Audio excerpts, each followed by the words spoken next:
Right, get a used beat-up camera now.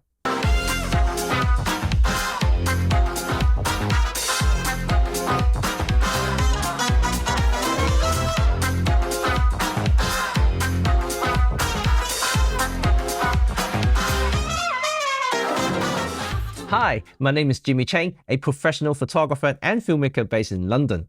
If you're a gear or tech nerd and love to test the latest and the greatest, together with a deep pocket that your other half won't spend the next 3 years nagging about holidays or missing birthday presents, then you can switch off now. But if you're genuinely interested in image making and visual creation, then you may want to stick around. Unlike the good old analog days, camera manufacturers now release more cameras than hens laying eggs. Yeah, and just like eggs, no matter how supermarkets say they're different or one better than others, they are eggs and they largely taste the same. Cameras are made to take pictures. As long as they can, there's no reason why you should call anything bad or incapable. If a photographer can capture photographs 100 years ago with a wooden box, there's no reason why you should say that you can't take pictures because you don't have a computer to help you find the dog in your frame. But the discussion today is more about buying cameras, whether you're a beginner or an enthusiast. And like I said, I'm not stopping you from getting something shiny and new, but rather help you understand that cameras are tools and you shouldn't let features in a camera to deter you from creating pictures. First, let's talk about value. You may ask, why not get a cheap beginner camera instead of a used camera? Well, you get the warranty and a happy smiley face from the salesman. Well, when a new camera model is announced, there will be a tsunami of people selling the preceding model and hoping to raise some cash to fund their next purchase, a natural behavior that many gear nerds possess. The sudden flood of these cameras not only drives the used price down, because most of these photographers are not professionals, and that means that these cameras are usually with low mileage and in good condition too. But that's only if you want to get a relatively new camera. For many, I would recommend getting an older camera at a budget price. Remember what I said, a camera is a tool used to take pictures. So, if you can take pictures, it's a good camera. Even with digital cameras, the real advancement over the past 5 to 6 years is minimal. And this is why you don't see pros changing cameras every year. And most of these new features and new techs are marketed for consumers to consume. So, if a pro can deliver images or videos to clients with these 4 to 5 years old cameras, they're certainly good enough to make great images or videos. And if you're not fussy, you can get images that are vastly better than any smartphones today for a tenth of the price of a new iPhone. And if you want to go analog, you can pick up a functional Russian SLR, including a lens, for a tenner. And you really can't beat that. So, for any budding photographers, spending thousands won't improve your photography, but rather driving you deeper into the rabbit hole of techs. Before I move on though, remember, gear does help you in photography, but without understanding the fundamentals, learning to see the light, compose, and execute, these new fancy techs don't mean much. Now, for the OCD photographers, constantly worrying about getting dirt or scratches to the camera gear, getting a used beta is great to break away from that fear, so you can focus on getting the shot rather than looking after the camera. This also makes you appreciate more about ruggedness and reliability on cameras, as many wouldn't know the importance of it in photography. As I said many times, for most new photographers, pampering their gear so much that they get a protective case over another protective case. Instead of looking at what's happening in front of the lens, they would rather clean the LCD screen. I see this a lot, yet I must admit I'm guilty of that too.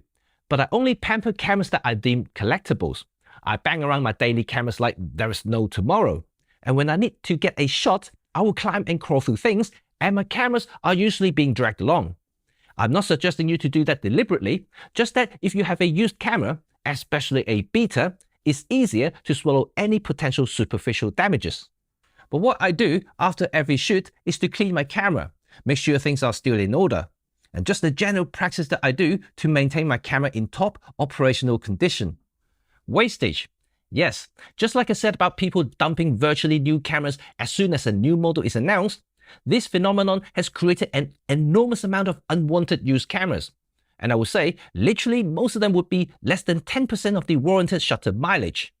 To help save this lovely planet, get some of these pre-loved cameras that are still perfectly functional, and capable in capturing stunning images. I guess one good thing about the Olympus cameras is that the OMD and pen cameras age very well. So getting an EM5 or EM10 Mark 1 or Mark 2 or the Pen F will still get you noticed if you're a fashion conscious type. I'm not sure yet, but I do have a lot of older gear or test kits that I can sell. Many of these are previous test gear that I only use a few times, or they are my personal cameras that I no longer use. If you're interested, I am considering setting up a small e-store on EvoBay, yeah. So you can get them at discounted price and raise some fund to help me build this channel. So I guess it's a win-win for everybody. So let me know in the comment section below if this is something that you may be interested. Anyway, there are a lot of used gear on the market, and I would highly recommend checking them out and save yourself a bucket and use the change to get or do something else. I don't need to teach you anything about money and time, as they are precious to everyone. So invest them wisely. And two things comes to mind why a photographer should get a used camera instead of a brand spanking new one. Well, first, to some beginners, especially those thinking of moving up from smartphones or simply want a taste of photography, getting a new camera, at least to me, is a total waste of time. I have seen time and time again people buying new cameras just for a holiday or a birthday party. Then the camera is back into the case for the next 3 years. And I've heard reasons for this was to get better image quality, something that's better than their phones. But the truth is, while you may get slightly better resolutions and better dynamic range, most of these people only ever going to shoot in Outtro and in that all baked-in style JPEG, and finally viewing them on a tiny phone screen. And therefore, I personally think that you're wasting both the camera and your time.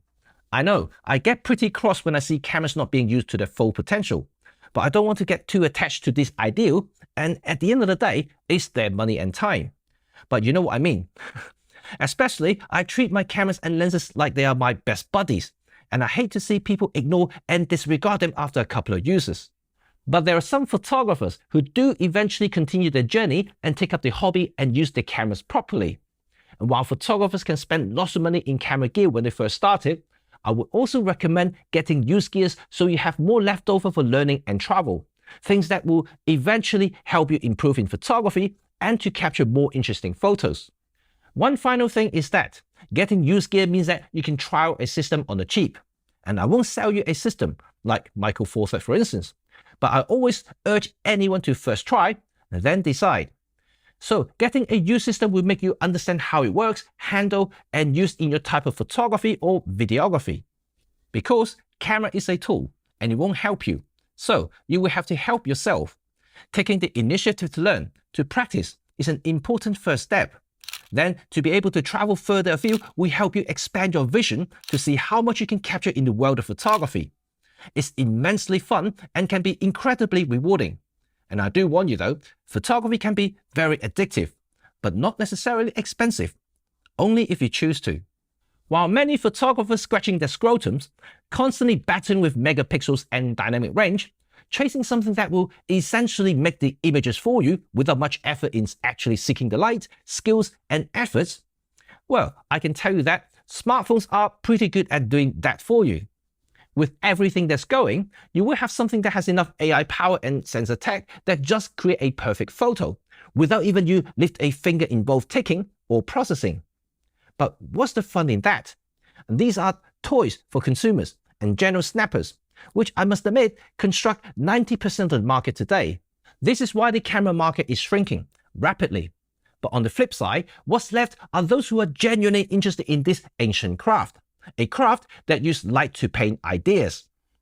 And this is the end of this vlog, and I hope you enjoyed it. And you know what to do now. Thumb if you did, and sub if you want to stay in touch with all things photography, filmmaking, and of course, OM system.